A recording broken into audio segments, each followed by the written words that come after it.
Qual que é a gênese da obesidade? Nós adultos, dificilmente a gente vai multiplicar nossa célula de gordura. O que ela faz? Ela Expande. cresce. Ela cresce muito. Quando ela cresce muito, ela começa a formar enzimas, citocinas, inflamatórias. O problema da obesidade, que gera infarto, que gera derrame, é a inflamação. Então a gordura cresceu, formou citocinas inflamatórias. Essa gordura é chamada adipócito. Então, o adipócito liberou para a circulação adipocinas, entendeu? Citocinas do adipócito, certo? Isso vai gerar o quê? Vai gerar todo o problema. Essa é a gênese da obesidade. Aumenta PCR no exame, chama macrófagos para gordura. Aí, aumentando o PCR, aumenta a resistência insulínica, aí a glicose não entra para dentro da célula, aí a glicose é tóxica, entende? É isso aí, pessoal. Estamos começando mais um Jogando para a plateia. Jimmy, como é que estamos? Estamos muito bem, testando aqui os nossos equipamentos novos. Mais uma leva de gravações. Eu tava conversando com o Dudu Ferrari no almoço e a gente tá com uma galera muito incrível de episódios para soltar aí, né? E vários assuntos bacanas, né? Sobre saúde em particular. A gente tá numa fase bem saúde, né? Pois é. Exato, tentando aplicar na nossa própria vida. Quem sabe, né? Jimmy, quem é a convidada especial de hoje? Hoje a gente tá recebendo aqui a doutora Isis Toledo. Ela é médica, endocrinologista e metabologista e tem um título pela Sociedade Brasileira de Endocrinologia. Também estudou na Espanha, em Madrid, fez medicina desportiva, então ela é extremamente capacitada e vai conversar com a gente aqui um pouquinho para dizer como o nosso corpo funciona e como a gente pode entendê-lo melhor para ter uma vida com mais qualidade, certo, doutora Isis? Isso, muito obrigada pelo convite. Estou aqui para divulgar saúde, qualidade de vida, obesidade, hormônios. Legal. São temas interessantes. Legal. Onde você nasceu, doutora Isa? A gente sempre começa pelo tópico... Do começo. Do começo. Eu nasci em Brasília, porque eu tenho uma tia obstetra em Brasília, mas logo eu voltei a Juiz de Fora, que é a cidade onde eu morei, onde eu estudei, formei em medicina. Depois eu voltei a Brasília e vim para Florianópolis. Então a medicina está na família. O que tinha em Floripa? Todo mundo que vem aqui em Floripa são vários motivos, mas eu sempre quis vir. Teve uma competição na faculdade que foi bem interessante. Falei, nossa, que cidade interessante, segura. Gosto um pouco do frio, bonita, tem praia. Eu acabei, quando eu terminei endócrino, eu vim. Legal. E medicina tá na família, então? Você falou da tia obstetra? Eu tenho 2 tios, né? Minha tia é obstetra e meu tio é cirurgião. São os únicos. Sim. E foi influência deles a escolha por medicina? Com certeza teve influência, são várias influências, mas você ter um familiar que mostra como é que é a rotina, né, acaba impactando, mas não foi o mais importante, com certeza não. Não foi o mais importante. O que foi o mais importante? O mais importante é porque eu sempre gostei de desafios. E quando a gente tem 17 anos, o que acontece? A gente acha, não conhece tudo, que medicina é um super desafio. Então eu quis encarar. Desde nova eu prestei concurso, né? Quando eu estudava numa escola chamada Escola Estadual Professor José Eutrópio, que fica em Juiz de Fora, que era perto da minha casa, e lá era da 1ª à 4ª série. E aí eu estudava nessa escola. Quando termina essa escola, o pessoal sobe para uma outra escola estadual. E eu pensei, não quero subir, o que eu posso fazer? Aí tinha um colégio militar de Juiz de Fora, que tinha um concurso. Sim. Aí com 10 anos, eu estudei para esse concurso. Nossa. E passei eu e um colega da mesma escola. Uhum. Né? Então nós passamos. E a escola, e o colégio militar, ele é sensacional. Né? Ele que foi a base de tudo, na minha opinião. Estudei por 7 anos no colégio militar, da 5ª ao 3º ano. Eu optei por fazer o 3º ano no colégio militar, porque lá não é preparatório, né? Mas como foi... eu queria muito entrar no colégio militar, então eu acabei querendo fazer todo o colégio militar. Indo né? até o final. Indo até o final. Aí depois eu estudei, fiz o vestibular de medicina, passei... Mas você passou um tempo estudando ou de primeira já assim que saiu do 3º ano? Não, então quando eu saí do 3º ano não fiz o vestibular, porque eu estudei no colégio militar, e lá não preparo para o vestibular. Mas você poderia, já estaria apta para prestar. Sim, com certeza. Aí eu estudei, aí pensei onde eu ia fazer, prestei em Juiz de Fora, né, prestei em Goiânia, porque aí na época não era tinha o Enem, mas não era o Enem, não era o valor que tem hoje. Sim. Então você tinha que fazer uma matemática muito grande para você conseguir fazer primeira, segunda fase, né? Pra você conseguir Datas prestar e tal. Exatamente. Existia toda uma logística de datas. Aí eu consegui fazer, acho que 5 a 6, né, vestibulares. No Brasil todo? Sim, eu fiz UF, que é Federal Fluminense, com essa logística toda, aí fiz o EL, Londrina, fiz o FJF, o FJF é o Londrina, Goiânia e Triângulo Mineiro, Sim. né? Eu acho que eu prestei a primeira do UFMG, foi uma logística. UFS assim. que não entrou nessa. Não entrei, não consegui, porque a UFS coincidia com o Colégio Militar, ó, com o Juiz de Fora. Então no Brasil todo que funcionou foram essas que você conseguiu. Foi uma logística. Porque a Federal de Santa Catarina coincidiu com a FJF. Entendi. E aí, assim, né? A gente quer passar na nossa cidade. Claro, com certeza. E como é que foi esse desafio? Você passou muito tempo se dedicando para estudar e se preparar, porque o vestibular de medicina ele é o mais concorrido, né? Sim, isso que me motivou a fazer medicina. Pois eu acho que o desafio era a competição, né? De chegar e ser uma das primeiras, passar no... Conseguir fazer algo que a gente pensa que não é tão simples. Que não é tão simples, né? Então, a minha estratégia foi a seguinte. Sempre gostei de exatas. Aí você pode pensar assim... Exatas? Aí você pode pensar, poxa, o que um médico... o médico não tem relação com exatas? Tem muita relação. Inclusive, hoje na endócrino. A endócrino é muito matemática. Emagrecimento é muito matemático. Hormônios, você tem que saber. E eu sempre gostei de exatas. Então, isso me gerou tempo.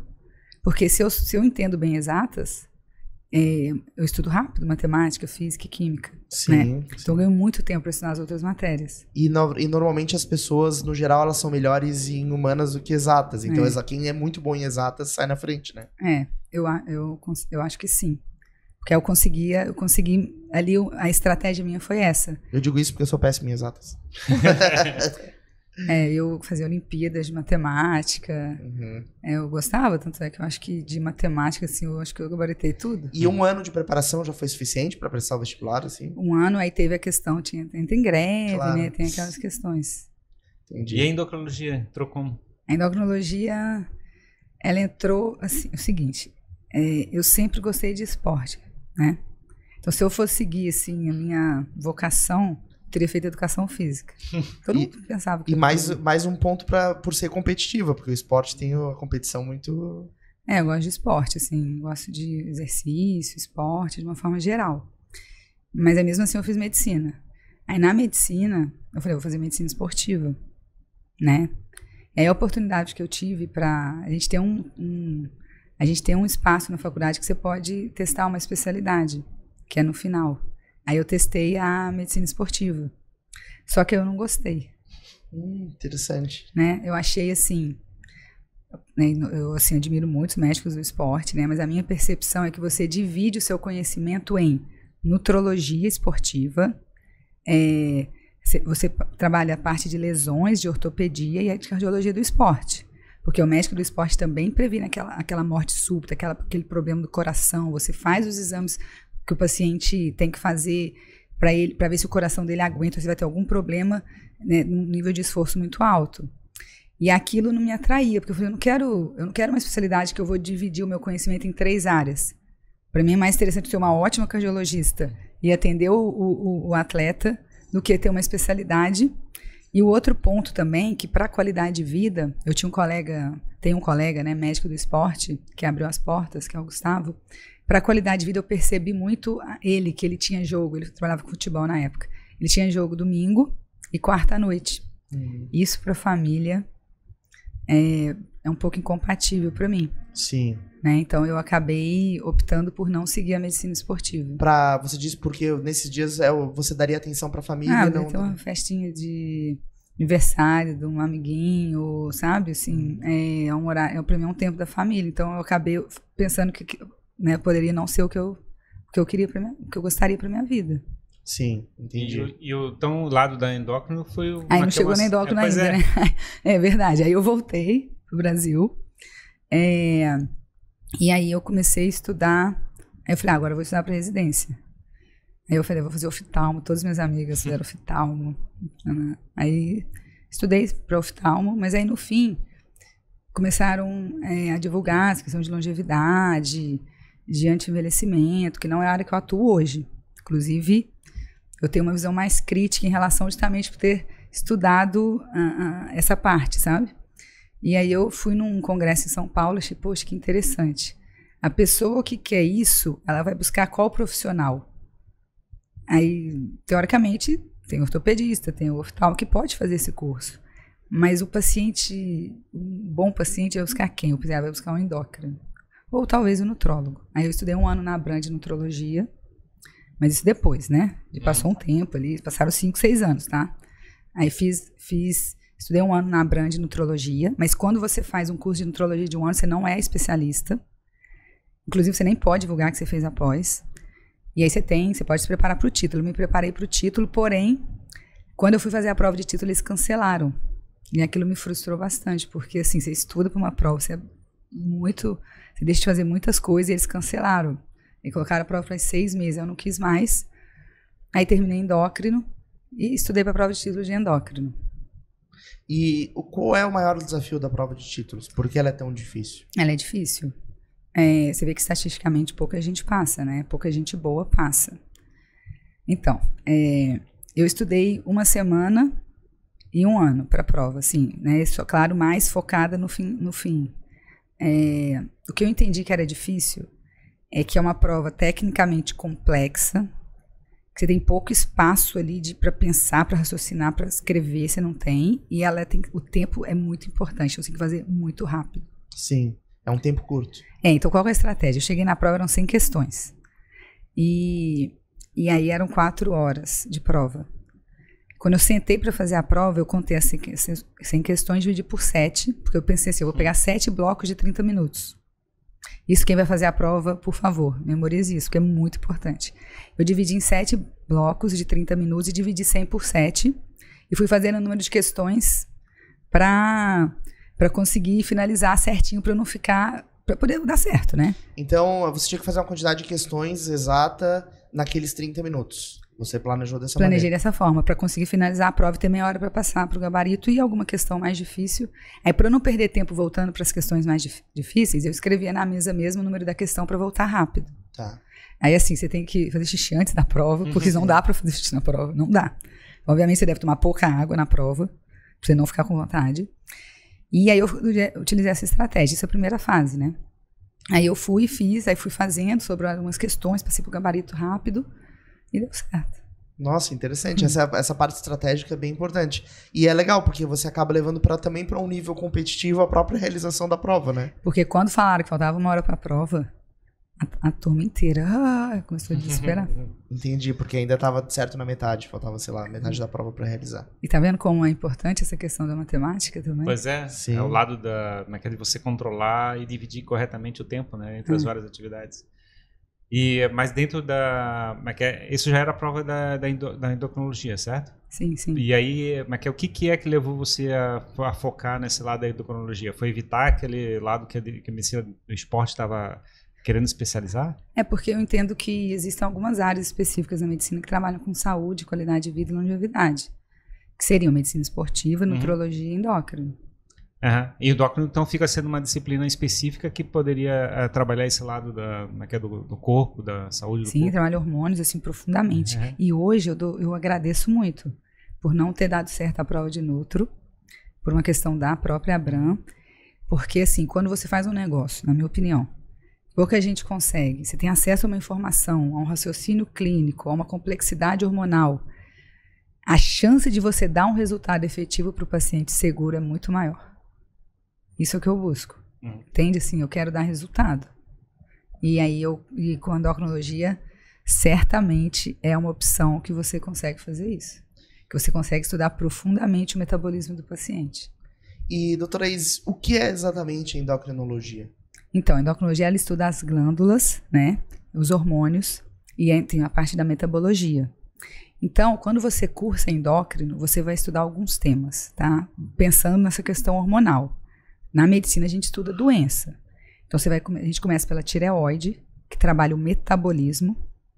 Tá? Então, os hormônios tireoidianos, eles são responsáveis pelo metabolismo. Isso é o normal. Se o metabolismo está muito rápido, o que acontece? Você tem o hipertireoidismo. Só que tem várias causas e isso a gente descobre. Não é simples, mas a gente descobre. Não é tão fácil. E existe acontece, que é o mais comum, tá? O metabolismo tá lento, que é o hipotireoidismo. Então você pensa assim, tireoide é velocidade, tá? E quando acontece isso, a gente vai descobrir a causa para tratar. Entendi. Aí depois passa pelo diabetes, né? Que é uma questão da glicose, né? Do paciente não conseguir mais metabolizar, colocar a glicose para dentro da célula, e essa glicose no corpo, ela vai gerar um problema, por exemplo, para a retina, para o rim, para os vasos. Aí entra a parte de metabolismo ósseo, que você vai estudar as doenças de uma glândula chamada paratireoide, que fica atrás da tireoide. E aí você trabalha osteoporose, você trabalha hiperparatireoidismo, você trabalha hipoparatireoidismo. Eu tive um paciente que ele tinha sintoma de cansaço, totalmente inespecífico, né? Sim. Todo mundo hoje tem cansaço. Sim. Eu posso ser esse paciente aí. E você acredita que eu descobri que ele tinha um adenoma de paratireoide? E eu indiquei ele para uma cirurgia, ele tirou esse adenoma e ele melhorou. O que é um adenoma? É como se fosse um tumor nessa glândula chamada paratireoide. Entendi. Na verdade, esse paciente não tinha na paratireoide, ele tinha esse tumor de paratireoide formando um hormônio chamado paratormônio, mas que esse tumor estava dentro da tireoide, então era um adenoma de paratireoide em tireoide, sabe? É um negócio assim. Como é uma glândula? Ela é um sistema próprio, assim? Ela tem vida própria dentro do nosso corpo? Tem vários tipos de glândulas, né? É como os órgãos, por exemplo, que tem um funcionamento próprio. Isso, e formam os hormônios. Entendi. Ela é uma fábrica de hormônios. Isso, e os hormônios são como cápsulas para a vida. Vou dar um exemplo. Você pode pegar uma para acordar, uma para dormir, uma para o seu coração bater mais rápido, outra para o seu coração bater mais devagar, outra para metabolizar a glicose. Aí saindo da parte do metabolismo ósseo, que você tem as doenças do osso, né? Que seriam osteoporose, osteopenia, que é bem prevalente. Ainda mais com o envelhecimento da população. Aí tem a glândula adrenal, né? São as suprarrenais, que ficam em cima, atrás do rim.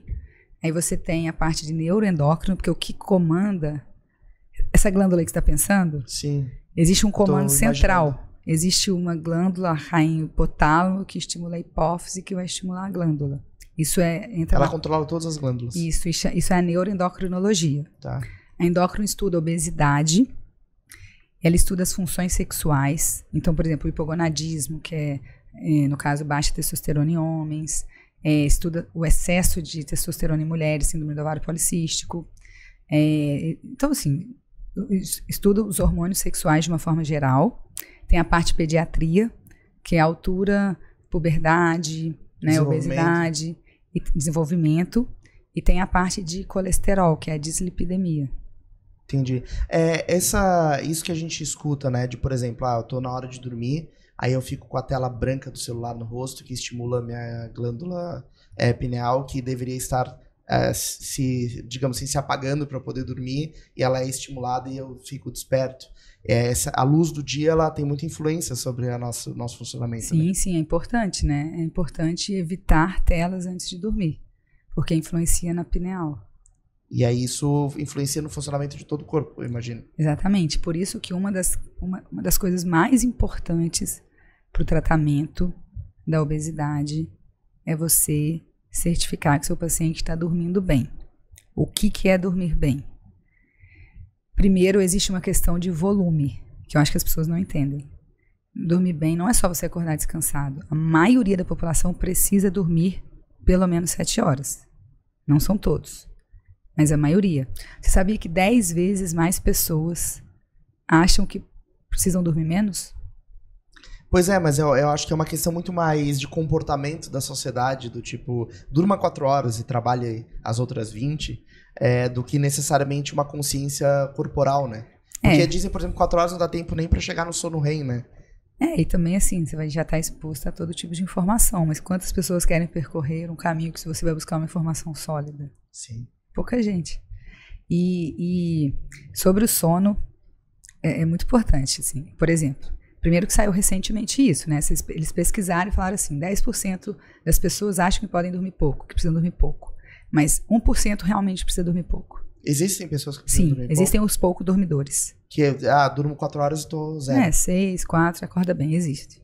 Mas é muito menos do que o número de pessoas que acham que tem que dormir pouco. Então, sono, o primeiro passo é que você tem que orientar o paciente que precisa de volume. É igual, por exemplo, trabalho, né? Teoricamente, a maioria das pessoas precisa de um pouquinho mais de volume do que acham. Existe 14 horinhas, 16. Então, assim, o sono precisa de volume. Então, a gente tem que pensar, vamos pensar, porque esse assunto é interessante. O sono, você precisa colocar ali o paciente entre 7 e 9 horas. Se ele dorme menos de 7 horas, ele aumenta em 30% a chance de ficar diabético. Meu Deus do céu. E se ele dorme mais de 9 horas também, mais 20%. Exceto esse 1%. E aí, como é que você sabe no consultório, né? É clínico. Você pergunta assim, fim de semana. Aí o paciente fala assim, fim de semana eu acordo mais tarde. Esse aí precisava dormir mais. Ou assim, eu tirei férias, só dormir. Entendi. E quem dorme pouco? E que não precisa disso? Aí ele entra no 1%. Diz que aqueles que podem, digamos, no final de semana, acorda às 6h30 da manhã. Assim. Continua dormindo 6, acorda descansado, não tem nenhum problema metabólico, não ganha peso, os exames estão bons. Aí ele entra no 1%. É um super-herói, basicamente. Como é que eu faço para descobrir se eu preciso dormir muito ou pouco? Eu quero ser um pouco dormidor. Não, querer não é poder. Tem que nascer de novo. É teu corpo que está sinalizando, essa é a ideia, né? O corpo sinaliza. E é muito importante para a obesidade. Eu trabalho muito com obesidade, né? Reposição hormonal e obesidade. E é muito importante você chegar para o seu paciente e falar assim, olha, você precisa dormir para emagrecer. Interessante. E aí, o que as pessoas acham que elas têm que fazer? Exercício. Comer pouco, ou fazer dieta, assim, comer saudável. O que as pessoas acham que elas precisam fazer para emagrecer? Dieta e atividade física.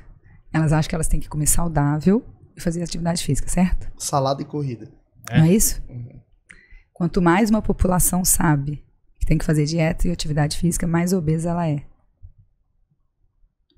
Por quê? Então é uma relação paradoxal. Sim. Porque é muito simples e muito errado a gente achar que obesidade se trata somente com dieta e exercício.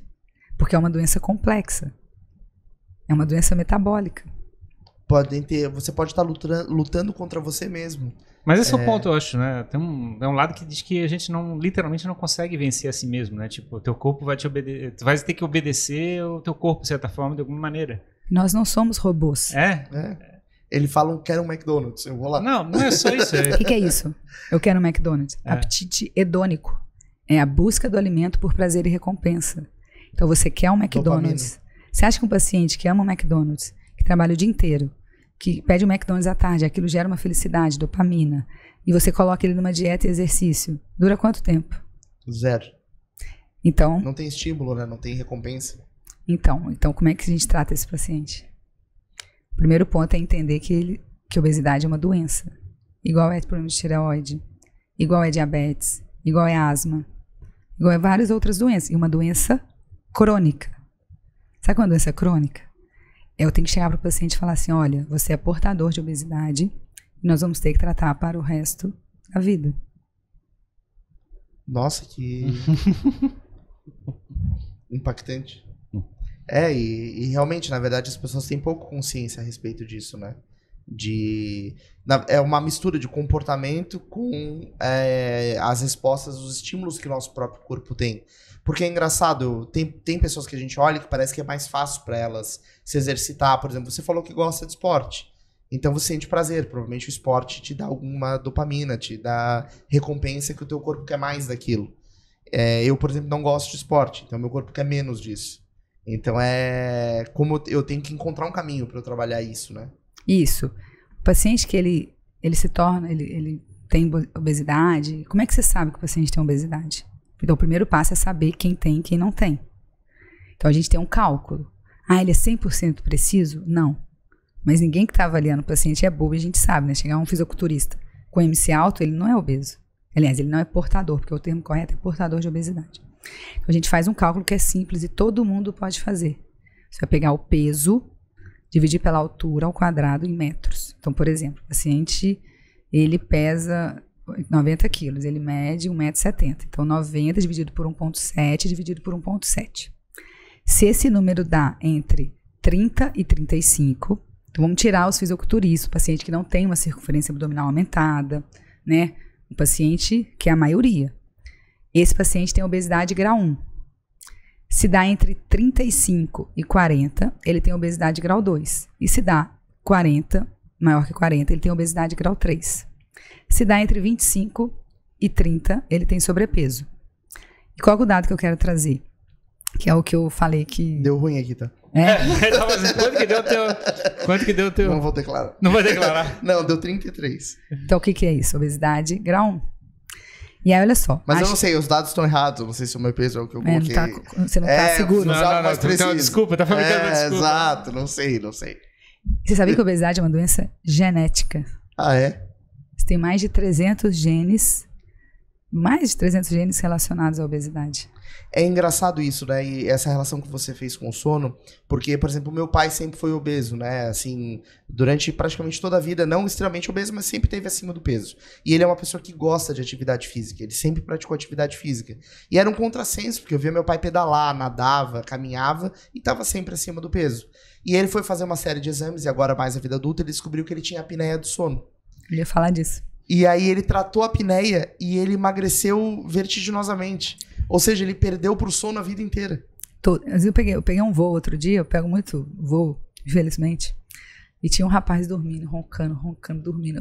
Eu tô quase coloquei um bilhetinho, por favor, fazer uma polissonografia e usar um CPAP. Uhum. Porque isso entra numa questão hormonal. Então, todo médico, né, que infelizmente a gente não tem tantos endócrinos. Depois um dia eu conto a história do... o que eu fiz para aumentar o número de endócrinos. Depois que eu passei na prova, eu quis aumentar o número de endócrinos no país, mas vamos falar de obesidade. Quando você vê um paciente exatamente assim, que faz atividade física, ou seja, que tem um fator importante, e que ele acorda cansado, que ele tem sinais, tem 2 doenças relacionadas ao sono, uma delas é a apneia, você tem que pedir uma polissonografia, e se tiver alterado, você tem que tratar. Mas assim, só vou te passar um dado. Então, um paciente que ele tá com obesidade, tá? A chance do indivíduo com obesidade voltar ao peso normal, qual que vocês acham, assim? O que vocês pensam? De alguém com obesidade voltar ao peso normal. Não pensando no paciente assim, por exemplo, eu tratei com esse medicamento e ele voltou ao peso normal. Não, pensando na chance populacional, Sim. Se a gente tem esse dado, tá? Eu acho que é baixíssimo, assim, é quase impossível do ponto de vista global, porque tudo faz a gente continuar... Isso, o corpo é muito eficiente para manter o seu peso, você tá certo. O paciente que tem um MC, esse cálculo que eu falei, entre 30 e 35, se ele tem obesidade grau 1, se ele é homem, é 1 em 210. Então, eu preciso eliminar 209 aí para ter minha chance. Não é impossível. Não é impossível. E se for mulher, 1 em 124. É menos. Se tem obesidade com MC acima de 40, que é obesidade grau 3, é homens 1 em 1220. Nossa Senhora. E mulher 1 em 677. Interessante, porque a princípio mulheres têm mais dificuldade para emagrecer do que homens, né? Só que homens têm muito mais dificuldade para emagrecer, quer dizer, do ponto de vista, a chance deles voltarem ao peso normal é muito menor do que a das mulheres. Mas eu posso falar por que a mulher tem mais dificuldade para perder peso. São inúmeros fatores. A questão do hormônio. Eu falei, poxa, o hormônio é mágico, assim. A mulher tende a ter mais estradiol e ter menos testosterona. Veja, homens e mulheres têm tanto estradiol quanto testosterona. A testosterona, ela é um hormônio, né, anabólico, faz ganhar músculo. O músculo gasta energia. Então, se o homem tem naturalmente mais músculo, ele parado gasta mais energia. E tem um outro fator, porque eles vêm e falam assim, mas a mulher pode treinar a musculação. Eu tenho uma mulher ali na minha academia que ela é forte. Então, essa mulher, ela tem mais dificuldade? Também. Porque a mulher, por cada grama de músculo, ela também gasta menos energia. Ah, entendi. Entendeu? Além de ter menos músculo, ela gasta menos energia por grama de músculo. Exatamente. Esses são 2 fatores, mas tem diversos, tá? Tem um outro fator, que é o fator de um hormônio, esse é lindo, chamado leptina. Esse hormônio é muito importante para entender a obesidade. Ele é o hormônio da saciedade. E a mulher, assim como o obeso, é resistente à leptina. Então, vai ter menos saciedade, tá? Se você tem menos saciedade, come mais. Tem um outro fator que a mulher, ela ganha mais gordura na coxa e na bunda ou no abdômen. Elas ganham mais aonde? No abdômen? O homem ganha mais no abdômen. O homem, como engorda, não fica aquele... Sim, O homem, quando engorda, ele fica com aquela barriga dura. Sim. Aquilo é gordura visceral. Não existe só um tipo de gordura. A famosa barriga de chope. Isso. Essa barriga de chope é que aumenta o risco de doença do coração. Que tem mais gordura na região abdominal. Porque tem mais gordura nos órgãos. E essa gordura nos órgãos, ela é uma gordura do mal. Eu já explico por quê, porque isso é a gênese da obesidade. A mulher tem mais gordura na região subcutânea. Ela tende a ter mais gordura na região abdominal depois que ela entra na menopausa, que ela diminui o estrogênio. Por isso que a mulher mais velha na menopausa, que não repõe hormônio, fica com a barriga grande. Essa gordura debaixo da pele, ela é muito mais difícil de perder. Eu tenho um paciente que é triatleta, ele tem uma gordurinha ali que não sai. Não sai. A gordura subcutânea, ela não é tão ruim quanto a visceral e ela é mais difícil de perder. As pessoas acham que é mais difícil de perder a visceral. Não, a visceral, ela é mais fácil de perder do que a subcutânea em dietas de baixa caloria. Entendi. Eu fiquei com uma dúvida, porque assim, se no universo populacional, as mulheres têm mais chance de voltar ao peso normal do que os homens. Porque, né, pela pesquisa feita. Elas tendo mais chance de voltar ao peso normal, por que elas têm mais chance se elas têm mais dificuldade de emagrecer? Aí são diversos fatores, né? A questão de adesão, de prioridade, de tratamento. Talvez as mulheres coloquem mais na prioridade a necessidade de emagrecer. Toda a história, as mulheres, quem cuida mais da saúde? Sim, as mulheres. Muito mais, né? As mulheres caminham, os homens ficam em casa fazendo qualquer coisa. Exatamente, as mulheres têm esse perfil de se cuidar, de procurar um atendimento médico. E não só isso, né? São vários fatores. A obesidade é uma doença multifatorial. A obesidade é uma doença crônica, genética, multifatorial e recidivante. O que é recidivante? Você trata, para de tratar, ela volta. Que tristeza. Por isso que as pessoas acontecem o quê? Efeito sanfona. E sabe por que isso acontece? Hormônios. Pensa assim, você tem 90 quilos. Aí agora você resolveu chegar para 70. Mas o seu hipotálamo, ele lembra dos 90. É hipotálamo gordinho. Aí o paciente chega para mim e fala assim, o menor peso que eu já tive na vida foi 56. Aí e o maior? 90. Falei, o seu corpo lembra desse. Aí você vai lá e perde 20 quilos de gordura. Dentro da célula de gordura, você tem um hormônio chamado leptina. Eu já falei dela. Sim. É o hormônio da saciedade. Perdeu 20 quilos de gordura. O que aconteceu com a saciedade? Diminuiu. Sim. Cada quilo perdido aumenta a sua fome em 100 calorias. E diminui o metabolismo em 30. Então, esse paciente que perdeu 20 quilos, ele tem 2.000 calorias a mais de fome. Aí vamos supor que ele usou o remédio, entrou num grupo de nutrição, fez atividade física, perdeu 20 quilos e parou. Ele tem 2.000 calorias a mais só de fome. Ele tira o medicamento, perde o que estava segurando e volta tudo. Gente, que doideira, né? E talvez o corpo seja uma defesa do corpo, porque naturalmente a gente quer armazenar mais a energia para poder gastar em caso de emergência, em caso a gente ficar sem comida, por exemplo. Isso é individual. Existem os bons, as pessoas que tendem a armazenar mais mesmo.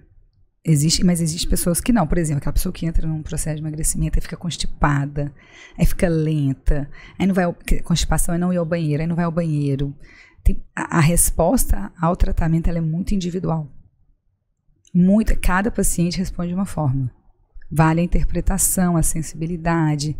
Por isso que um paciente bem tratado, ele tem que ser resiliente, porque às vezes ele precisa voltar no mesmo médico. Sim. Eu tenho visto muitas pessoas lidarem com obesidade utilizando remédio, né? Utilizando algum artifício para poder acelerar esse processo, etc. Do ponto de vista da endocrinologia, isso é um caminho, é uma necessidade, e eu acho que isso está muito popular atualmente, né? Tem até alguns medicamentos para diabetes que estão sendo usados para funções de perda de peso, né? Ou existe um caminho melhor visto, que é um emagrecimento natural a partir de reeducação alimentar? Então, é claro que, assim, se fosse tão simples emagrecer... Todo mundo emagreceria. Não, quando uma pessoa emagrece, o que acontece? A outra pergunta, o que você fez? Exatamente. Mas a pessoa acha que ela sabe, por que ela acha que é? Dieta e exercício. Sim. Então, assim, essa é uma pergunta longa e complexa, mas veja bem.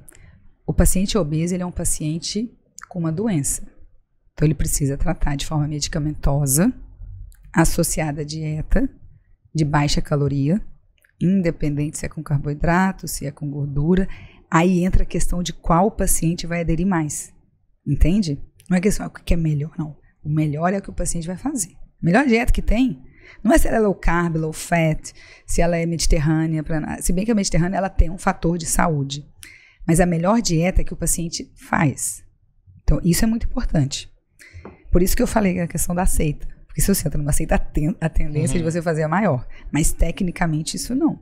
Sim. Mas, assim, então, vamos pensar na questão da medicamentose. Se o paciente tem um MC acima de 27, com 2 fatores de risco, ou um MC acima de 30, ele tem que entrar com medicamento. Como é que era antigamente? Ainda bem que eu não peguei essa geração. O endócrino passava uma fórmula com tudo. A Sociedade Canadense fala o quê? Tem que avaliar padrão alimentar. O médico precisa saber dar diagnóstico e avaliar padrão alimentar. O que é dar diagnóstico? É o paciente chegar e falar assim, olha, você tem obesidade grau 1. Agora vamos avaliar seu padrão alimentar. Ah, Isis, eu pulo o café da manhã, aí eu chego na hora do almoço, eu como bastante, chega à tarde eu não tenho tempo, chego à noite eu como bastante, volumétrico. Aí eu falo salgado ou doce? Salgado, comida, padrão volumétrico. Qual que é a solução para esse paciente? É pegar a mesma quantidade de comida que ele comia e fracionar em 8 refeições? Não, isso não faz parte da rotina desse paciente. É ele comer pouco. Esse é o paciente volumétrico. Existe um paciente que é ansioso, que ele é o beliscador. Aquele paciente que fica beliscando coisas o tempo todo. Azeitoninha, torresminho. Se você soma, dá 2.000 calorias. O tratamento desse beliscador é totalmente diferente desse paciente volumétrico. Muito provavelmente o beliscador, os medicamentos para saciedade não vão funcionar. Existe um paciente que ele é misto, que ele chega para mim e fala assim, eu como doce, salgado, lanche, paraná, isso tudo.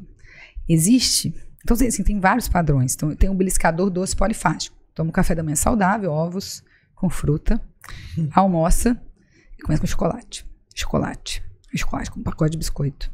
Chega à noite e janta. Beliscador, doce, polifágico. Então você precisa identificar o padrão alimentar, porque aí você é mais assertivo no tratamento. O que é ser assertivo no tratamento? É dar um bom diagnóstico, é você identificar o padrão alimentar corretamente e você entender o que é sucesso terapêutico, que eu acho que a maioria das pessoas se perdem. Eu poderia muito bem começar um tratamento com o paciente só com dieta e exercício, mas eu preciso me certificar que isso é efetivo para ele. Como é que eu certifico? Dimensionando o resultado. Exemplo, o paciente estava com 90 quilos. Existe um estudo chamado Look Ahead, que é excelente, que eles estudaram.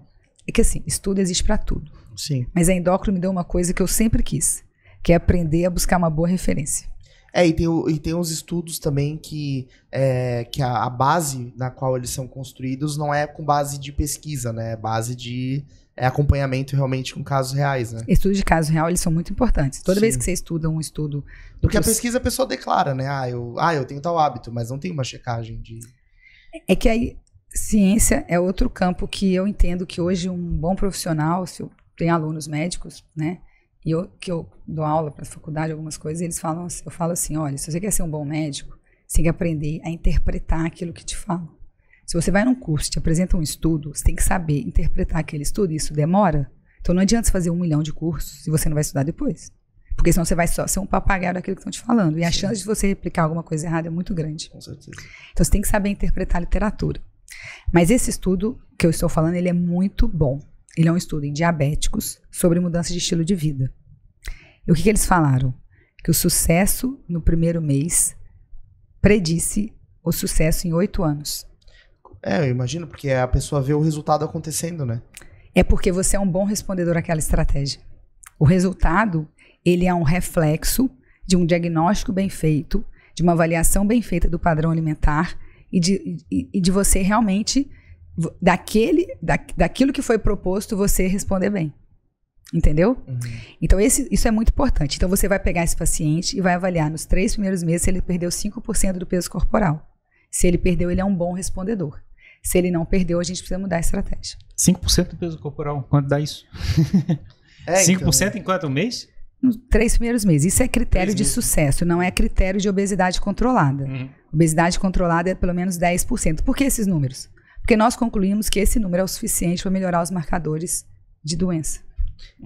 E o grande desafio que eu vejo no processo de emagrecimento é eu construir uma disciplina, né, de exercício, de alimentação e passar um longo tempo pagando esse preço, que é um preço caro para quem sente isso como um desafio e não enxergar um resultado imediato. Saber que o resultado só vai vir depois de 3 meses com esse comportamento. Não, se você não perder 5% do peso corporal em 3 meses, essa estratégia não é efetiva para você. Você é um não respondedor. Tem gente que esses medicamentos de diabetes que está falando, Ozempic, Saxenda, Trulicity, Victoza, futuramente o Mounjaro, futuramente que vai chegar o Wegovy. Todos esses medicamentos, eles são análogos de um hormônio chamado GLP-1. O Mounjaro é GLP-1 e GIP. O que é? Um hormônio produzido no intestino, certo? Esse hormônio, quando você tem GLP-1, você tem, eu tenho, todo mundo que tem. A gente come, o intestino libera GLP-1, vai lá pro cérebro e fala, ó, comeu. Aí diminui o impulso da fome. Aí com um pouquinho que você come, você fica satisfeito. Para que paciente que é bom? Para o grande comedor. Para o paciente volumétrico. E esse beliscador que eu falei, que fica beliscando, vai adiantar? Muito pouco. Então a chance dele ser um não respondedor é muito grande. Então na verdade essa lógica desses medicamentos é reduzir o apetite.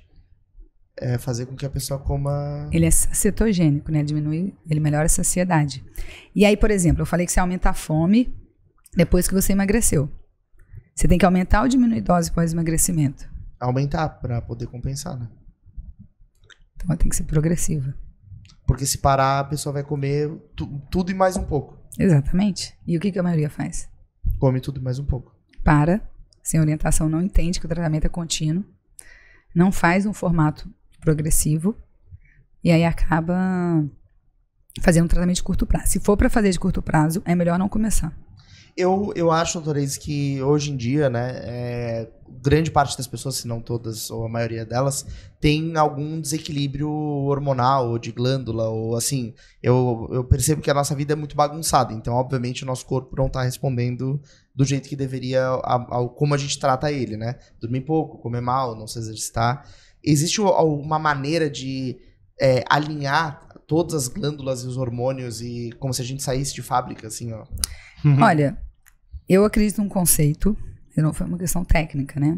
Questão individual, que eu sempre explico para os pacientes e para vocês agora, que é a palavra saúde. Uma questão de prioridade. Se você quer ter saúde, você tem que ter esses 5 pontos. O S de sono.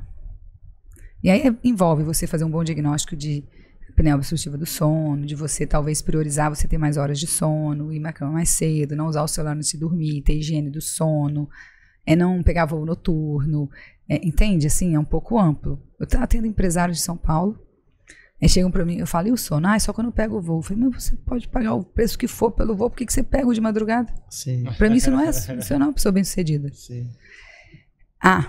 De alimentação, e aí não é só, a alimentação é bem complexo. Não é só a pessoa comer saudável. Porque se o paciente ele tem resistência à leptina, ele come mais, ele vai comer saudável e muito. Ele tem que aprender a fazer dietas de baixa caloria. E fazer dietas de baixa caloria, não adianta você ir num Nutri, lembrar de metade das coisas que tem que falar e achar que aquilo vai ser perfeito.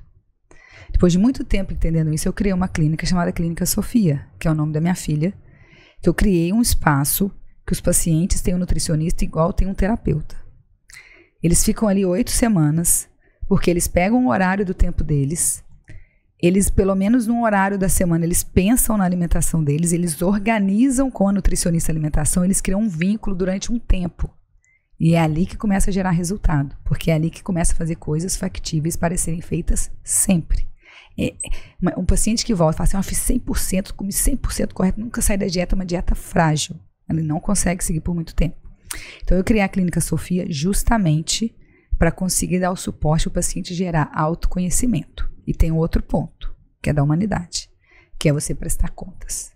Quando você presta contas, você tende a ter maior adesão. Sim, existe uma pressão ali, né, de tipo, eu tenho que corresponder, eu vou ser pesado, eu vou ser medido. Exatamente. Ele vai me perguntar se eu comi chocolate e biscoito. Como eu não tô ali para pesar e medir, eu precisava de padrão, né, eu queria um negócio muito bom, com um padrão de altíssima qualidade. Eu investi na melhor tecnologia do mundo para avaliação de composição corporal, que é Embora 970.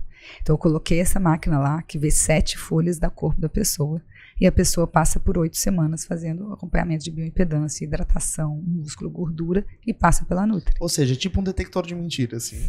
A pessoa não basicamente. consegue. A pessoa não consegue esconder. Mas o tipo de comida tem impactos, né, na resposta que o corpo vai ter de um ponto de vista de emagrecimento, engordamento. Sim, assim, para a saúde, você tem que procurar comer o mais, pensando assim, mais saudável possível. Tem que desembrulhar muito pouco. Porém, se um paciente ele é grande comedor, beliscador, belisca castanha, come quantidade, um abacate. Eu tenho uma paciente que chegou achando que estava arrasando. Falou assim, de manhã eu comi uma panqueca, 2 bananas amassadas, 3 ovos, recheio de pasta de amendoim. Eu falei, meu Deus, 1000 calorias. Então não é o suficiente.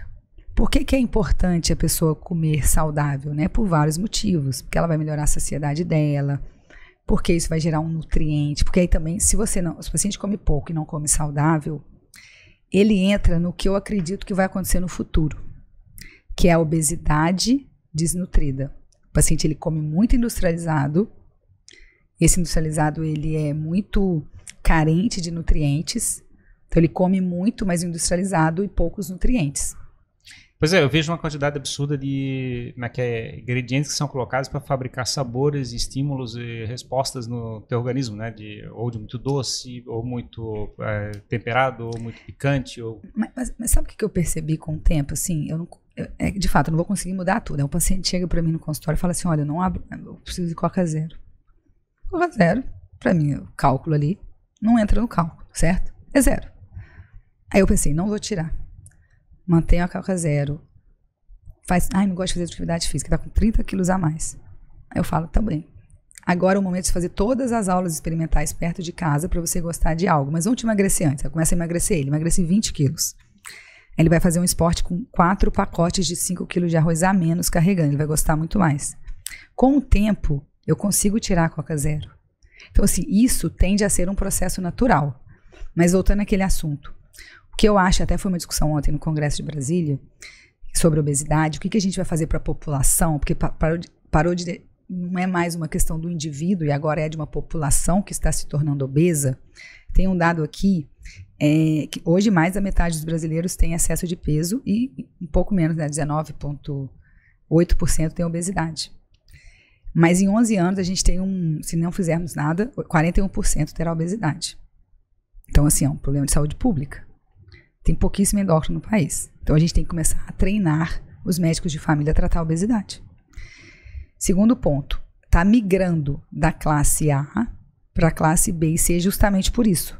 Porque a comida saudável está muito cara e o industrializado está muito barato. A gente vai virar uma obesidade desnutrida. Isso a gente também tem que pensar. Entendeu? E isso envolve políticas públicas. A comida industrial, de certa forma, está ficando cada vez mais barata, né? Eu acho que é o ponto que faz ela chegar na classe C e D, né? Eu acho. E isso, por que estava ontem no Congresso? Porque isso é uma medida política agora. Agora a gente precisa colocar rótulos, alertar a população, ter leis nas escolas. Mas é difícil, né? Porque eu fico imaginando, em certos momentos eu acho que uma Coca-Cola é mais barata que a água, né? Que a gente compra no supermercado. Não, e ela falou de escola, por exemplo, eu lembro de comprar coxinha no meu colégio, quando eu era criança. Era bom, só que não era saudável. Por isso que a culpa... Coxinha frita. Né? A gente coloca no indivíduo. Mas como? Porque a pessoa olha pro obeso e fala assim, pô, esse cara aí é preguiçoso. Não é assim? Obesofobia isso. Tá errado. 41% da população. Existe uma expectativa que em 11 anos se tornará obesa. Não pode ser a culpa do indivíduo. Entende? Existe muita coisa que dá para ser feita. Doutora Isis, você falava do conceito de saúde, né? O S de saúde. Vamos para as outras... O A de alimentação. Aí o U entra no que você falou, de unicidade hormonal. De fato, o distúrbio hormonal atrapalha no seu tratamento, né? O paciente com baixa velocidade, com hipotiroidismo, tem que ser tratado. Mas ele precisa usar muito hormônio de tiroide? Não, ele precisa ficar normal, unicidade. Né? Um paciente, por exemplo, com baixa testosterona também atrapalha muito. Né? A própria obesidade provoca estrogênio, né? A obesidade, ela gera hipogonadismo, que é baixa testosterona funcional. Porque ela converte, a testosterona ela é convertida em estradiol. O estradiol inibe 20 vezes mais a testosterona, o eixo LH, do que a testosterona. Aí você faz um hipo, porque tem menos LH, menos testosterona. O tratamento, ele é emagrecer. Mas a gente consegue tratar esse hipogonadismo funcional até o paciente emagrecer. Tá? E aí você tem que ter unicidade hormonal. Existem pacientes, por exemplo, adolescentes, que eles têm uma doença chamada síndrome de Cushing. Não é comum, é raro. E que se ele não trata, ele nunca vai tratar a obesidade. Aí o D... O Cushing é o do cortisol, né? Exatamente. O D é o desestresse. Eu adaptei, né? Esse pra mim é o mais difícil, né? Hoje eu não... Aí eu preciso do psiquiatra que você E o E, os exercícios regulares. Aí foi uma forma que eu... Sim. Você nunca mais esquecer. Sim, não, legal, interessante, né? Dá de 5 pontos para dar atenção, né? A gente estava falando um pouquinho da discussão do low carb, né? Uma das coisas que eles falam é da questão do ciclo da glicose, né? O picos de glicose sobe, desce, fazendo uma bagunça no nosso organismo. E aí gera insulina e não sei o que, fica uma bagunça do ponto de vista do hormonal, né? Mas para você vencer a resistência insulínica, o ponto mais importante é você perder 10%, dependendo do grau de obesidade, ou até 15% do seu peso corporal. E isso vence a resistência insulínica. Porque esse ciclo da insulina está confuso porque você não está colocando a glicose para dentro da célula. E aí a insulina sobe. Mas para vencer a resistência insulínica, o tratamento é dieta de baixa caloria. Tem pacientes que vão responder mais a low carb e tem pacientes que vão responder mais a low fat. Isso é individual. Como é que é a low fat? É menos gordura. Ah, menos gordura. É. Mas aí o carboidrato não é livre? Ou Não, nunca é livre, nem na low carb. Porque ele provoca esse impacto na glicose, né? A proteína também gera esse impacto. Mas não é tão significativa quanto a do... Depende. A proteína também gera. Senão você não consegue anabolizar. Senão você não consegue anabolizar. Claro por que isso que eles falam da dieta não muito excessivamente proteica, né? Por isso que eles falam que a carne bovina tem 50% proteína, 50% gordura e faz um certo equilíbrio, né? Que é mais saudável pra gente. Não sei, pelo que eu estou pesquisando. Então, isso vai depender da pessoa, né? Tem pessoas que respondem muito bem, pessoas com muita resistência insulínica. Que geralmente essa pessoa ela come muito carboidrato, ela come muita quantidade, ela busca um alimento, ela busca um alimento mais fácil. E aí quando você tira isso dela, você tirou assim a base, ela vai começar a ter outras opções, ela vai buscar outras opções, e aí você vai conseguir montar uma dieta de baixa caloria. Isso vai fazer o paciente emagrecer. O paciente emagrecendo, ele vence a resistência insulínica, e aí você vai melhorar essa parte hormonal dele. Mas tem pacientes perfeitamente factíveis de acontecer isso fazendo dieta low fat. Entendeu? Comendo carboidrato. Eu, por exemplo, eu como carboidrato. Eu acho excelente, acho fácil, acho gostoso. Me faz bem. Se eu não comer, eu fico com dor de cabeça. Comer carboidrato? Então, assim, é muito individual, entendeu? Tem pacientes que têm enxaqueca com low carb. Se você come muito açúcar, né, digamos, muito carboidrato, ela provoca um salto na glicose, aí provoca um efeito de insulina, e aí isso faz hipoglicemia, né, provoca uma redução da glicolina. Mas se você come muita gordura de forma hipercalórica, você vai ganhar peso, entendeu? Não, eu sei, mas eu tô dizendo que, tipo, essa turbulência faz a gente querer comer mais vezes também, né, tipo, ele tem efeitos sobre a nossa agonia de chegar e ficar comendo, né, esse é o ponto que eu tava falando da questão da... Se você come um biscoito, vontade de comer de novo. Se você não tem fibra na sua dieta, você não vai ao banheiro. Você tende a comer alimentos com menos vitaminas. Então você pode gerar essa obesidade com desnutrição. Mas o ponto-chave é você falar que somente um tipo de dieta ela é interessante. O paciente que não consegue seguir, ele vai se sentir um pouco acuado e perdido. Isso não é certo. Mas esse é o desafio, né? Porque na realidade toda a comunicação que a gente tem na nossa vida, televisão e coisa parecida, não ensina isso pra gente. E a gente parece um peixe fora d'água, né? Tipo, por que a gente tá querendo comer uma coisa que os outros não estão comendo? O exercício, por exemplo, ele é muito bom para diminuir a resistência insulínica. Ele é maravilhoso, entendeu? Ele também diminui essa resistência insulínica que você tá falando. Tanto é que se você comer uma rapadura ali, um ciclista antes do treino, ele vai fazer o quê? Você acha que a insulina dele vai subir? Não vai, por mais que ele comece. Eles até recomendam, se for fazer muito intensivo, até comer o carboidrato. Sabe por quê? Você faz glicose, a sua adrenalina e noradrenalina está alta, a insulina cai. Entendeu? Então eles são contra-regulatórios. É muito simplório esse raciocínio. O pessoal divulga, mas não é muito assim. É interessante, porque na verdade esse ponto que o Ferrari trouxe, né, é de que a gente acaba tendo acesso, o grande público tem acesso a uma única visão, né? E isso que você fala, de que cada corpo funciona diferente, e tem coisas que funcionam para um indivíduo e para outro não. abre muitas possibilidades das pessoas olharem e dizerem, olha, pode ser que exista algo que funcione para mim e não é isso que eu tô tentando. Esse é o ponto mais importante. Isso é fundamental, porque chega uma paciente e fala assim, eu entrei num blog de low carb, vou seguir essa dieta aqui desse livro que eu li, aí começa a seguir, começa a ter dor de cabeça e constipação. Aí ela fica frustrada e acha que nada vai funcionar, entendeu? Isso acontece muito. Não, interessante, legal ter essa quantidade de opções.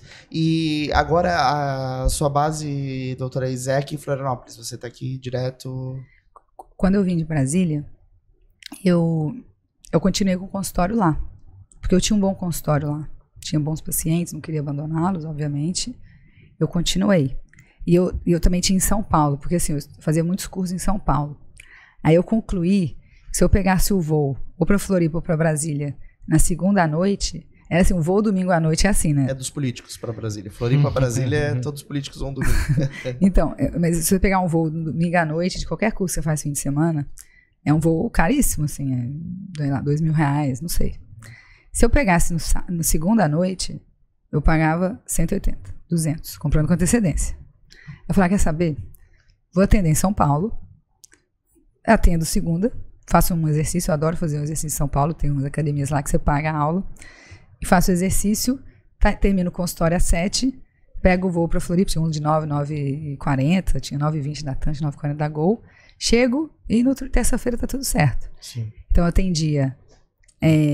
atendia Brasília, São Paulo e Floripa, até a pandemia. Aí quando veio a pandemia, também fiquei grávida, e hoje eu tô só aqui.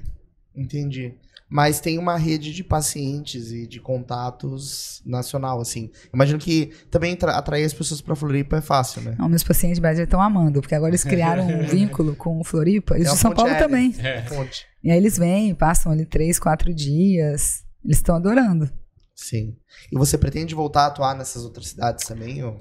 Olha, assim, hoje não, né? Mas eu pensei, fui para Brasília agora, eu pensei, porque eu tenho esse grupo de estudos, né? Isso me faz muito bem, assim, é uma sofisticação ali no tratamento que eu quero, sabe? Eu aprender a fazer algo que eu quero muito. E exige um grupo ali de médicos que eu estou inserida e que eu quero continuar, né? Então isso me motiva a continuar indo, né? E aí eu tenho esse mesmo raciocínio, já que eu vou aproveitar a tenda. Legal. Para aproveitar essa, digamos assim, manter isso vivo, né? Esse networking vivo e essa oportunidade também funcionando. Legal, doutora Is, muito Quer bom. passar rapidinho no assunto da reposição hormonal? É um dos trabalhos que vocês pesquisaram também, né? Sim, quais as dúvidas assim que vocês em relação à questão hormonal? Mas a gente tem na visão que parece que quando a gente fica mais velho, mas as coisas ficam tudo fora do padrão. Isso, você lembra que eu contei na história que quando eu resolvi fazer endócrino, eu tinha feito o curso de longevidade antes? Sim. E naquela época eu tinha tempo, né? Aí eu fiz o curso, aí eu morava em Brasília, não tinha filho, não era casada, vida fácil. Aí eu ia para uma biblioteca lá no fim de semana e estudava os artigos desse curso. Porque é aquilo que eu falei, se você faz um curso, é obrigatório, na minha opinião, você estudar aquilo. Você vai gastar muito dinheiro com os cursos da medicina e vai aproveitar muito pouco. E aí eu comecei a me aprofundar. E eu achei assim, a impressão que eu tive foi que aquilo que foi passado, o artigo que foi citado não foi lido na íntegra. E aí eu senti que aquela informação ela não era tudo aquilo que é passado. No curso, no caso. Nos cursos de longevidade de uma forma geral, tá? Então, eu optei, o que eu fiz? Falei, então vou ver o que realmente é válido. Esse grupo lá em Brasília, por exemplo, eu acho que é um grupo muito bom. Tanto é que um dos médicos, ele fez um doutorado na Unifesp em 9 meses. Nossa. Então, assim, é diferente. Sim. Então, assim, hoje a gente tem uma impressão em relação à testosterona. Vou dar um exemplo, porque longevidade, eles falam assim, você envelhece, seu hormônio cai, se você não quer envelhecer, você tem que subir o hormônio. Recentemente foi falado que tireoide não. É natural você diminuir um pouco, aumentar um pouco no TSH, porque é feedback negativo, tá? É assim, se o hormônio da tireoide está baixo, o hormônio central fica alto. Então, é regra da caneta. Quando nós envelhecemos, a gente tem uma tendência a subir um pouco o TSH, ou seja, diminuir um pouco o hormônio tiroidiano. O que eles querem na longevidade? Subir o hormônio tiroidiano. Mas se você aprofundar, você vai ver que não. Que isso é importante. Não precisa subir muito, mas subir um pouquinho é importante. Então fala contra. E da testosterona também. O que foi falado é que, e é aquilo que você falou, a testosterona ela tem muito mais relação com o seu estilo de vida do que com a sua idade. E aí você estimular de forma, fazendo exercício, perdendo peso, né, fazendo exercícios de força, porque o idoso, o que a gente vê? Fazendo o quê? Hidroginástica. O idoso tinha que estar lá tomando 2 doses de whey protein puxando ferro. E puxando ferro. É isso. É isso aí. Aí ele ganha autonomia, ganha músculo, melhora naturalmente a produção hormonal e aí sim gera longevidade. Mas assim, o meu conceito de longevidade não é só o que você vai fazer com a sua saúde, os seus hábitos, a palavra saúde. O que eu entendo de longevidade é o tempo que você ganha cuidando da sua saúde. Então, por exemplo, vou evitar doenças metabólicas, doenças cardiovasculares. Quais as doenças que mais matam? Doença do coração, infarto, derrame. Essas que mais matam, mais que Covid. Então, assim, você conseguir evitar isso, o estilo de vida faz, você evita muito. E não é, mas a pessoa tomando remédio, não tem problema nenhum. Se ele tem obesidade, ele tomou o remédio, perdeu ali 10, 15% do peso corporal, continuou tomando remédio, faz uma dieta de baixa caloria, faz exercício, dorme bem, ele tá ótimo, esse paciente. Né? Só que aí você continuou tomando remédio. Então, assim, você melhorou sua saúde. Você ganha tempo de vida. Concorda? Você vai diminuir a doença que mais mata, infarto ou derrame. A obesidade tem relação com 13 tipos de câncer. Você diminui a incidência do câncer. Mas você ganha tempo para a medicina evoluir. Aí a medicina descobre uma cura disso, outra cura daquilo, outra cura daquilo. E aí o efeito da longevidade é sinérgico. Um dia imortalidade. Esse lado da reposição, então, é uma coisa que não é uma coisa que tem trabalhado, é uma coisa que não tem buscado apoiar, digamos... Eu trabalho muito com reposição hormonal, mas eu não... Não no sentido de compensar a questão da... sem falácias. Eu trabalho muito o hipogonadismo. Tem um viés absurdo, muitos pacientes que fazem reposição de testosterona, muitos pacientes que fazem vários tipos de reposição, sem ilusões. Nunca vou chegar para você e falar assim, olha, você vai ver mais se você repor essa testosterona. Entendeu? Porque a ilusão que é gerada é que exatamente recuperando isso, aumentando a testosterona, a pessoa teria uma qualidade de vida melhor, é isso? Exatamente. Teria, digamos, não, a qualidade de vida melhor não, vai ver mais. A performance vai ter. Performance também vai ter? Vai ter, se você usar testosterona, você vai ter. Se você usar testosterona, você vai ter performance. Claro que vai. Isso é uma coisa que o pessoal tem buscado? O hormônio só para performance? As pessoas buscam. Aí eu explico, eu oriento. Né? O que eu tô ali é para dar informação. Porque... Não para dar sermão. Claro, até... Senão ele vai buscar outro e vai conseguir. Vai usar uma dose muito alta e depois eu vou ter que corrigir. Aquilo vai me dar muito trabalho. Vai dar mais trabalho depois. Mas, na verdade, eu acho que o ideal na reposição é mexer naquilo que é necessário, né? Porque, às vezes, você vai mudar um hábito, a qualidade de vida, o comportamento do teu paciente, e o próprio corpo vai contribuindo também para regular tudo isso. Exatamente. Você quer ver uma coisa que a gente faz muito? Existe uma teoria que a questão do cortisol. E aí, assim, quando você estuda endócrino, você entende o seguinte, o seu cortisol ele é alto cedo e ele cai ao longo do dia. Então, você quer saber se existe um distúrbio de cortisol, certo? Como é que você faz? Se você acha que o paciente tem alto por algum distúrbio, você dosa quando? Se ele é alto cedo e cai ao longo do dia, você dosa à noite? Porque se ele tem um distúrbio de excesso de cortisol, vai vir alto sempre. E o que eu vejo? Dosando de manhã, falando, tá alto, você tá estressado. Isso é uma questão de você focar numa boa interpretação e um exame correto. E ao mesmo tempo, ao contrário. Se você pensa que o paciente tem pouco cortisol, aí você pede o matinal, entende a causa, e a causa endocrinológica é a doença de Addison, e aí você trata corretamente. Então você não pode nem tratar o que não tem, não deixar de tratar o que tem. Entendeu? E eu vejo que hoje em dia as pessoas estão tomando uma coisa para dormir, outra para acordar, outra para correr mais rápido, outra para focar, outra para sorrir, outra para ficar triste. E é uma pílula para cada coisa que eu quero fazer. E é uma pílula pra fazer o anti da pílula que tu tomou antes. Então Eu estrago depois aquela pílula pra arrumar o problema que aquela outra pílula fez. Eu preciso de energia, então eu vou tomar uma coisa pra ter energia. Não, agora eu tenho que tomar uma coisa pra inibir a energia da pílula que eu tomei pra ter energia. Então é uma loucura, né? Porque é muito imediatismo, assim. E o corpo não é apertar botão, né? Não... E também é muito imediatismo, por exemplo, a pessoa... Aí só voltando à questão da obesidade, é muito imediatismo buscar a comida somente por prazer e recompensa, né? Que as pessoas têm muito isso. Isso também é muito ruim do ponto de vista metabólico. Por exemplo, quando a gente diagnostica obesidade, tem uma coisa super importante que é diagnosticar compulsão. Porque olha só que interessante. Existe um percentual muito grande de pacientes com transtorno de compulsão alimentar. A pessoa que tem compulsão, que existem critérios, tá? Então, é ter episódios compulsivos pelo menos uma vez por semana, por no mínimo 3 meses. É você ter um comer descontrolado. Então, tem vários critérios. A pessoa que tem compulsão, ela é uma pessoa que procura o endócrino. Não, ela procura o psiquiatra. Vocês acham que uma pessoa compulsiva procura um psiquiatra? Talvez ela... Eu imagino que a compulsão é um problema emocional, psicológico, pelo menos do ponto de vista. Isso. É um problema psiquiátrico que você precisa tratar. Mas, geralmente, ele procura quem?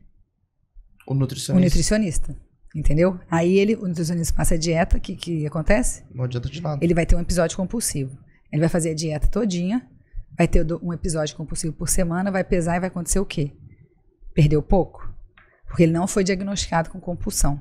Então vamos voltar. Exige educação tanto do nutri, o médico da família, um endócrino também para tratar distúrbios que são da psiquiatria, que o paciente procura esses profissionais. Mas justamente acho que esse é o ponto da síntese que eu vejo, porque tudo, no fim das contas, depende de uma mudança de mindset, de eu construir um artifício mental de entender que eu preciso mudar um comportamento. Porque a questão hormonal, a questão do funcionamento do meu corpo, ela pode me sabotar, ela pode jogar contra mim, mas eu posso determinar uma nova maneira de pensar. Por exemplo, o sono, a apneia sabotou o meu pai a vida toda.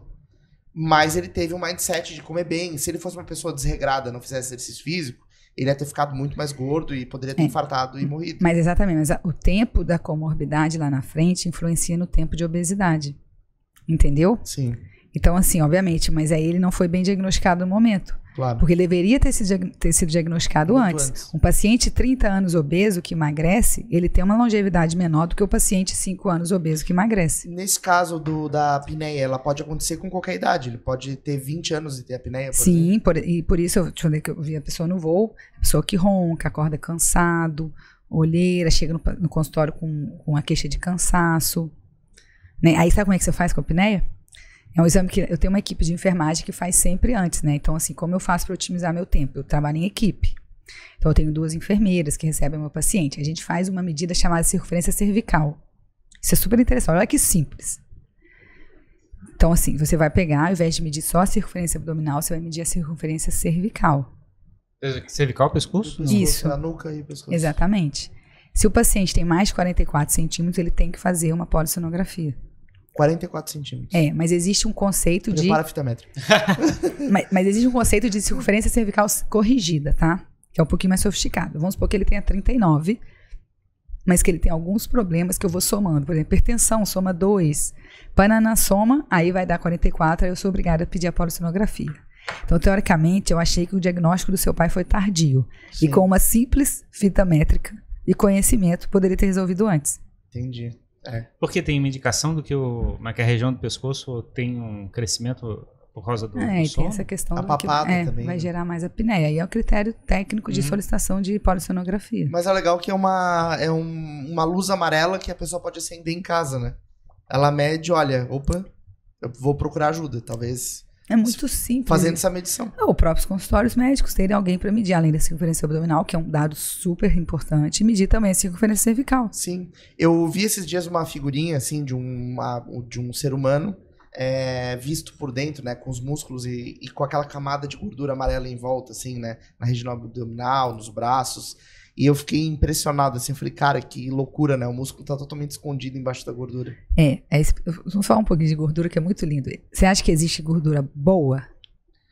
Tem gordura que é gostosa, tipo da picanha, por exemplo. Não, mas aí vamos pensar do ponto de vista de paladar, porque, na verdade, o gostoso é o açúcar com a gordura, né? Ninguém é viciado, por exemplo, existe o conceito de vício, tá? A gente não deve falar de vício, né? Isso aí olha só que, pra você ver que é importante. Comer é uma necessidade vital. Então, Sim. Você não pode falar que o paciente é viciado em açúcar. Se você der um pote de açúcar, ele não come tudo. Então já vem o açúcar com a gordura, aí fala contra essa ideia. Peraí. Um pote de açúcar não come tudo. Só o pó de açúcar não, eu como chocolate, que tem açúcar com gordura. Eu como açúcar puro, eu comia açúcar puro. Um pote inteiro? Então não sei se eu comia um pote inteiro, mas eu comia. Quando nós estamos... As grávidas, em geral, elas fazem um teste, né, na 24ª semana de gestação, que tem que tomar um açúcar, um líquido que é só açúcar, para depois fazer o exame. Aquilo é bem ruim. Geralmente o que é gostoso é açúcar com gordura. Entendi, que tu não vai pegar um açucareiro e comer de colher. Exatamente. Mas vai comer um monte de chocolate. Que vocês falam isso, eu me sinto mal, cara. Eu fazia isso quando era criança. Então a gente vai conversar sobre isso.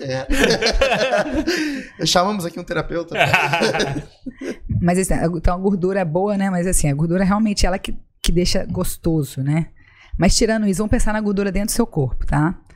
Existe uma gordura chamada gordura branca, que é a gordura ruim, que diminui o metabolismo. Qual que é a gênese da obesidade? Nós adultos, dificilmente a gente vai multiplicar nossa célula de gordura. O que ela faz? Ela cresce.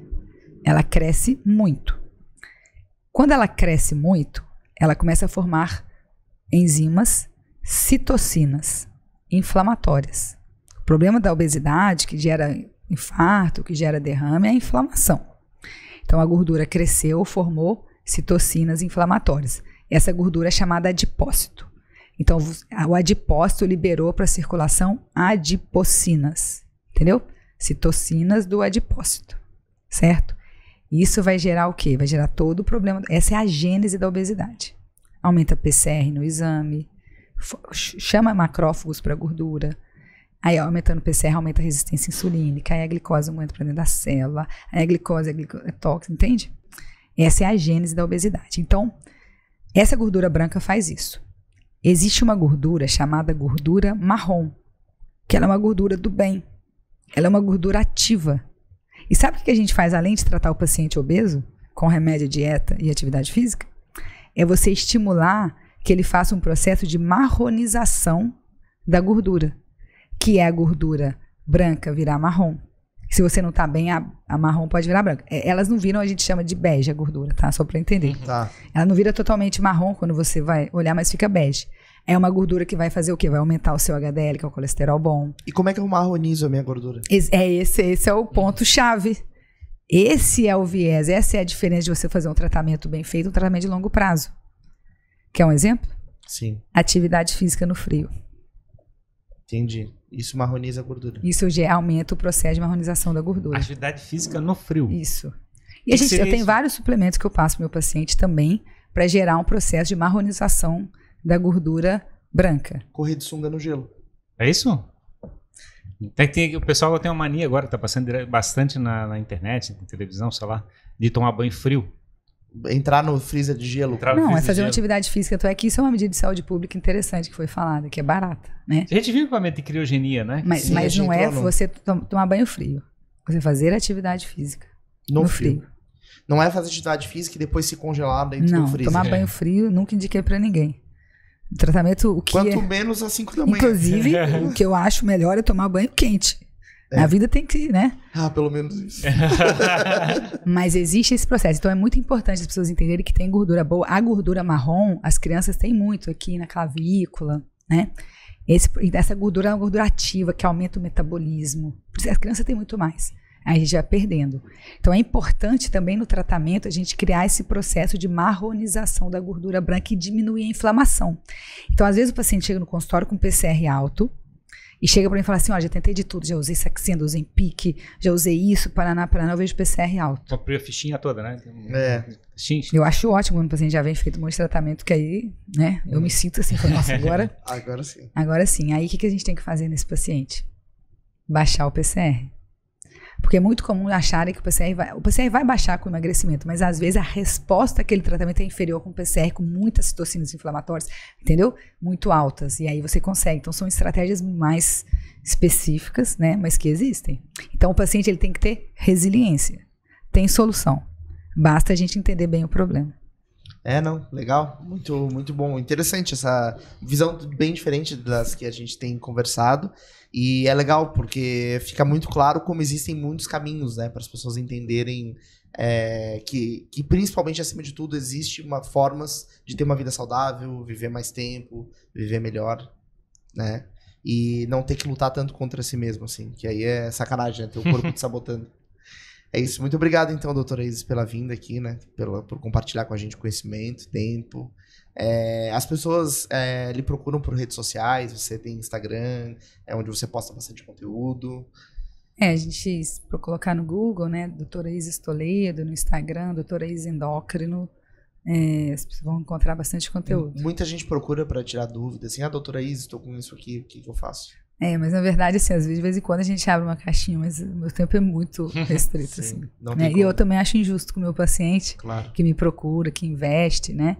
Então, assim, não vou conseguir dar um suporte por rede social como a gente dá no consultório. Mas o pessoal tenta, né? Eu acho que eu nem olho, assim. Não, mas muito obrigado, então, pela vinda. A Isis Endócrino no Instagram. Doutora Isis Endócrino. E no Google Isis Toledo encontra tudo. isistoledo.com encontra. E tem a Clínica Sofia, né? Que é a clínica que eu criei. Que a gente tem uma linha de suplementos, que a gente faz esse acompanhamento, que foi a dor que eu sempre tive, que eu não conseguia resolver, que era por que os pacientes não têm tanta adesão, né? E reclamam disso e daquilo do nutricionista, que eu entendi que ele tinha pouco tempo com o Nutri. Como é que é essa clínica? Ficam todas no Queires Beira-Mar Office, né? A gente tem 3 salas, 3 clínicas lá. Tem a Clínica Cernuti, tem a Clínica Toledo e tem a Clínica Sofia. E a Clínica Toledo a gente faz a reposição de vitaminas, né? Às vezes o paciente ele chega subnutrido, a gente faz toda a reposição de vitaminas dentro da clínica. Legal, perfeito. Então o pessoal vai lá conferir, visitar. Tem uma vista linda para Florianópolis. Quando me perguntam por que você está aqui, eu mostro a vista. É só olhar. Muito obrigado, então, pela vinda mais uma vez. Obrigado a você que acompanhou mais este papo aqui no Jogando Pra Plateia. Se você não nos segue ainda no Instagram, né, siga @JogandoPlateia. A gente posta um monte de cortes lá com os melhores trechos das nossas conversas. E a gente também está em todas as plataformas de áudio, né, Gary? É isso aí. Então o pessoal pode ouvir também os nossos papos lá. Agradecer aos nossos parceiros, né, ao Lid Santa Catarina, ao Davi Paes Lima, a doutora Rebeca Heinzen e também ao Danco, que é a nossa nova casa aí para produzir alguns episódios também. Isso aí, Jimmy, fechamos por hoje? Certo, fechamos por hoje. Não, tem mais um ainda. Tem mais um. Fechamos bora. por agora. Mas é isso que a gente gosta. Então é isso aí e até o próximo episódio. Jogando Pra Plateia. Falou, gente. Tchau, Obrigado. tchau. Tchau, tchau.